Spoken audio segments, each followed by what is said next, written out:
अस्सलाम वालेकुम दोस्तों। पाकिस्तान सुपर लीग 11 के लिए आज का दिन बहुत खास रहा क्योंकि बहुत सी टीमों ने आज ट्रेनिंग शुरू कर दी और काफ़ी हद तक क्रिकेटर्स भी आना शुरू हो गए हैं और फ्रेंचाइजीज ये कह रही हैं कि कल के दिन तक यानी बुध तक तमाम जो उनके क्रिकेटर्स हैं वो आ जाएंगे। अगरचे एक आधे क्रिकेटर और हैं जो दो दो तीन तीन मैचेस के बाद आएंगे, जैसे मैक्सवेल हैं तकरीबन 5 मैचेस के बाद आएंगे, कुछ ऐसे क्रिकेटर हैं जो 3 मैचेस के बाद आएंगे। But most of foreign cricketers जो हैं वो पहुंच जाएंगे कल तक। काफ़ी हद तक आज भी हैं, जैसे आज अगर हम बात करें डरन मिचेल, मोइन अली, कुशल मेंडस इन्होंने ज्वाइन किया, माइकल ब्रेसवेल इन्होंने भी ज्वाइन कर लिया। सो ऑलमोस्ट जो हमें परेशानी थी कि ओवरसीज क्रिकेटर्स किस हद तक आ पाएंगे नहीं आ पाएंगे, वो काफ़ी हद तक दूर हुई है। अब जो भी अवेलेबल हैं एटलीस्ट वो पहुंच रहे हैं, यही बहुत खास था। अब 2 वेन्यू के ऊपर मैचेस होंगे और मुझे लग रहा है कि रीजनल टेंशन में काफ़ी कमी आई है। सो अगर आने वाले 2 4 5 10 दिन के अंदर भी ये सिचुएशन थोड़ी बेहतर हो जाती है तो फैंस को मैचेस देखने की इजाज़त भी मिल सकती है। बट आज क्या हुआ, आज इफ्तिखार अहमद की मीडिया टॉक हुई, सौ शकील की हुई, सुमैर मिन्हास की हुई, मोमिन जो कमर है लड़का अंडर 19 का, सुमैर मिन्हास के साथ ही खेले अंडर 19 में, उनकी गुफ्तगू हुई, एक दो और क्रिकेटर्स की भी गुफ्तगू हुई। मगर इफ्तिखार अहमद ने यह कहा कि वो इस पीएसएल को एक मौका पा रहे हैं कि वो बेहतरीन ऑलराउंडर बनकर सामने हैं और दोबारा से पाकिस्तान वाइट बॉल टीम का हिस्सा बने। सौ शकील जो चैंपियंस ट्रॉफी में पाकिस्तान वनडे टीम का हिस्सा थे, वो चाहते हैं कि इस पीएसएल के अंदर अच्छा परफॉर्म करके वो भी पाकिस्तान वनडे टीम के अंदर जगह पाएं ताकि वो वर्ल्ड कप जो 2027 में खेले जाना है उस टीम का वो हिस्सा बन पाएं। बाकी समीर मिन्हास हैं और मोमिन कमर हैं, वो इम्प्रेस करना चाहते हैं कि पाकिस्तान अंडर 19 के बाद वो पीएसएल के अंदर आएँ और बताएं कि वो पाकिस्तान के अच्छे प्रॉस्पेक्ट हो सकते हैं, फ्यूचर प्रॉस्पेक्ट हो सकते हैं। बट दोस्तों इस वीडियो के अंदर अब मैं रोजाना दो दो फ्रेंचाइजीज का ना थोड़ा सा कंपैरेटिव एनालिसिस करूंगा ताकि एक तो आपको ये अंदाजा हो कि प्लेइंग 11 क्या बन सकता है उन फ्रेंचाइजीज का, उनका कॉम्बिनेशन क्या बनता है और कौन कौन से ओवरसीज क्रिकेटर्स हैं, किस फ्रेंचाइज की क्या खूबी क्या खामी है। मिसाल के तौर पर लास्ट पीएसएल के अंदर कोयटा ग्लैडिएटर और लाहौर कलंदर्स, इन दोनों के बीच में फाइनल हुआ था। अगरचे दोनों की जो जान थी, जो कोर थी, वो इस बार इनके पास नहीं है। अब कह सकते हैं कि लाहौर कलंदर की और कोयटा ग्लैडिएटर की कुछ कुछ खूबियाँ ऐसी हैं जो बाकी किसी फ्रेंचाइज में, बट मैं अगर लास्ट टाइम के हवाले से कंपेयर करूं तो इस टाइम पे उनके शायद कुछ कोर हैं, जैसे डरल मिचेल, सैम बिलिंग्स और रिशाद हुसैन जो थे वो इनका हिस्सा थे, मगर जैसे कलंदर्स का हिस्सा थे, मगर इस बार वो नहीं है। Same Finn Allen, Akeal Hosein वो कोयटा का हिस्सा थे बट इस बार वो नहीं है, वो छोड़ के चुके हैं। फ़हीम अशरफ उनका हिस्सा थे, वो दूसरी फ्रेंचाइज में, जबकि फिन एलन और अकील हुसैन जो हैं वो आईपीएल जा चुके हैं। मैं एक एक करके चीज़ें आपको बताता हूँ कौन कौन से क्रिकेटर्स हैं, कौन सी इनकी स्ट्रेंथ है और कौन सी इनकी वीकनेस है। कोयटा ग्लैडिएटर और लाहौर कलंदर, सबसे पहले शुरू करते हैं कोयटा की। इनमें से कुछ इनके ओवरसीज क्रिकेटर हैं जो भी आने हैं, बट फिर भी अच्छा, कोयटा ग्लैडिएटर के पहले 4 सीजन बहुत कमाल के थे, मगर 2020 से लेकर 2024 वाला बहुत ही इनके कह सकते हैं कि ख़राब गुजरे। पहले पहले राउंड से ऑलमोस्ट इन्होंने बाहर हुए और फिर 25 का फाइनल खेला जो कि कलंदर से ये लोग हारे। आमिर इन टीम का हिस्सा थे, वैसे अब आमिर भी नहीं है।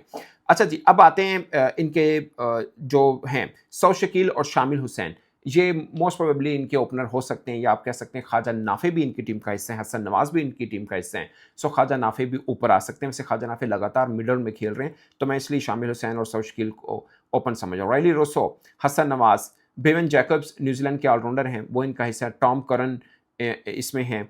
उस्मान तारिक और अब्रार, ये दो ऐसे बॉलर हैं स्पिन का अगर आप बात करें जो किसी के पास नहीं होंगे, आई एम प्रीटी श्योर। मतलब इतना अच्छा जोड़ी किसी के पास नहीं होगी। और फिर ब्लेसिंग इन डिस्गाइज इनके लिए ये है कि रावलपिंडी में मैचेस ही नहीं है, अब तो सिर्फ लाहौर और कराची में, दोनों में स्पिनर्स ठीक रहते हैं। अमूमन रावलपिंडी में सही धुलाई हो जाती है स्पिनर्स की, मगर वहाँ पे तो मैच है ही नहीं है। सो ये इनके लिए बेहतर रहेगा। ये जोड़ी बड़ी शानदार जोड़ी है। अगर कोयटा ग्लैडिएटर कुछ कर पाई तो उसमें एक रीज़न ये जोड़ी ज़रूर होगी, बल्कि प्रोमिनेंट रीज़न ये जोड़ी ज़रूर होगी। अल्जारी, अच्छा इनका फास्ट बॉलिंग थोड़ा सा थिन है। फास्ट बॉलिंग मुझे थोड़ी सी, अगर वीकनेस की बात करें कोयटा की, तो मुझे फास्ट बॉलिंग लगती है। अल्जारी जोसेफ हैं, जहांदाद खान हैं, अहमद दानियाल हैं, ये इनके वो हैं। बाकी सैम हार्पर जो हैं ओवरसीज क्रिकेटर, वो फर्स्ट 3 मैचेस के लिए इनके पास नहीं है, बाद में वो आ जाएंगे। बिग बैश के प्लेयर ऑफ द टूर्नामेंट थे, अभी शेफर शील्ड खेल रहे हैं, एक में 100, एक में 90+ रन की इनिंग भी खेली है इन्होंने। He is a good cricketer, मतलब प्लेयर ऑफ द टूर्नामेंट अगर बिग बैश के हैं तो बुरा नहीं होगा वो लड़का। सुपर स्मैश में सबसे ज़्यादा सिक्सेस लगाए ब्रेट हैम्पटन ने, वो भी इनके स्क्वाड का हिस्सा हैं। बेन मैकडर्मट भी ऑस्ट्रेलिया से, वो भी इनके स्क्वाड का हिस्सा हैं। सो ये हैं। बाकी एहसन अली को 3 मैचेस के लिए लिया है, अभी हमने देखा नेशनल टी20 में इन्होंने अच्छी बैटिंग की थी। जहाँ ज़ेब सुल्तान लेफ्ट हैंड ओपनर लड़का है, ये भी अच्छा है, इमर्जिंग कह सकते हैं आप। बिस्मिल्लाह खान है।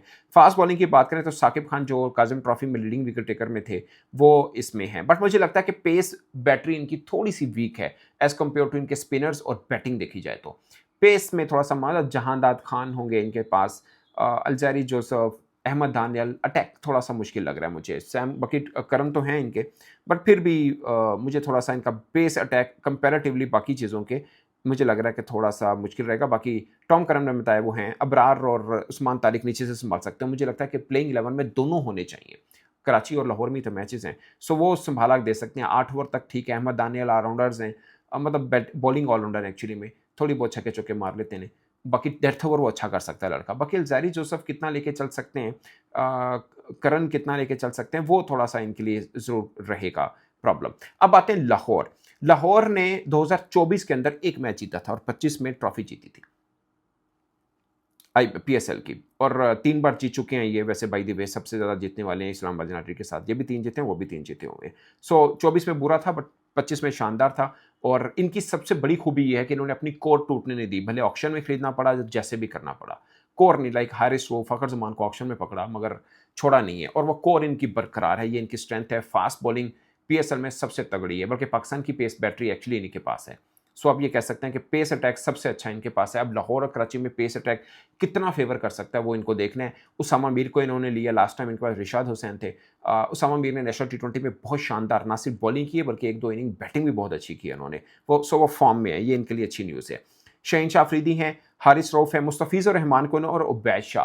मुझे लगता है उबैद को शायद किसी और फ्रेंचाइज में जाना चाहिए था। पिछले साल पीएसएल में उन्होंने बहुत इंप्रेस किया था, इस बार वो लाहौर में हैं। आई डोंट नो इनको कितने चांसेस मिलते हैं। और शहाब लड़का जिसने नेशनल टी20 में बहुत तगड़ी बॉलिंग की, उनको भी कलंदर्स ने लिया है। सो शहाब हैं, मुस्तफ़ीज़ हैं, शहीन हैं, हारिस हैं। ऐसे में इनकी बारी कितनी आ पाएगी वो देखने के लायक ज़रूर रहेगा, क्योंकि मुस्तफ़ीज़, शहीन, हारिस बज़ाहिर लग रहा है कि ये होगा। ऑलरेडी 2 इनके पास लेफ्ट हैंडर है, तीसरे इनके पास शहाब भी ले लिए गए इन्होंने। फिर किसको बिठाएंगे तो बारी आएगी उबैद की। मे बी किसी में हारिस को बिठाएं, आई डोंट नो। सो ये चीज़ देखनी। उसामा मीर हैं इनके। अच्छा, शहांका और मोती इनकी सही जान थे।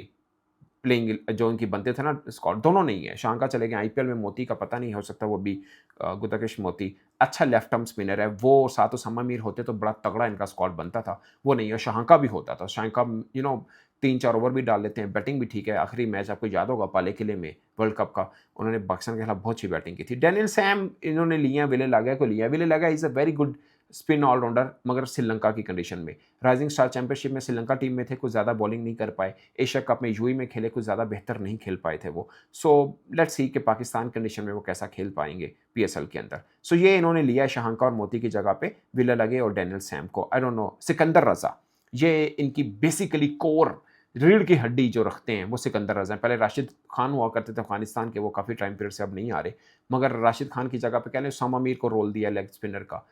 एक बार रिशाद हुसैन को भी इन्होंने लिया था, बट अगर मोती होते, मोती और उसामा मीर का बड़ा अच्छा जोड़ी बनती। बट सिकंदर रजा भी हैं इनके पास, सो ये भी आपने नहीं भूलना। फ़खर जमान, नईम, हसीबुल्ला। अब फ़खर जमान और नईम मोस्ट प्रोबेबली वो करेंगे, ओपन करेंगे, बीच में हसीबुल्ला को कहाँ पे रख सकते हैं ये, सो वो भी इनको देखने हैं। परवेज़ हुसैन इमू बांग्लादेश के बैट्समैन हैं, वो हैं। तैयब ताहिर हैं, अच्छी फॉर्म में नहीं है, नाम अच्छा है बट फॉर्म में अच्छी नहीं है। Asif Ali again good name but form में अच्छी नहीं है वो भी।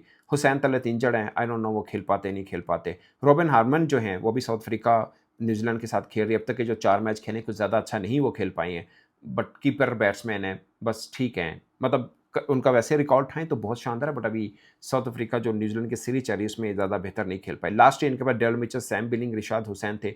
ये एक ख़ास इनकी बनती थी, प्रेरा थे इनके पास। सो कुछ चीज़ें हैं जो टूटी हैं इनसे, कुछ चीज़ें ऐड ऑन हुई हैं। ऐड ऑन हुई में जो थी वो अब इनके पास अवेलेबल भी नहीं है। कुछ चीज़ें जैसे मोती का मैंने आपको जिक्र किया, वो होते तो शायद थोड़ा बेहतर रहता, शहांका होते ज़्यादा बेहतर रहता, बट वो चीज़ें नहीं है। खैर, दोनों टीमों में ऊपर नीचे वाला मामला है। सो मुझे लगता है कि किसी भी जो लीग होती है उसमें आपकी जो कोर है वो आपके लोकल प्लेयर्स होते हैं, वो कितने तगड़े हैं।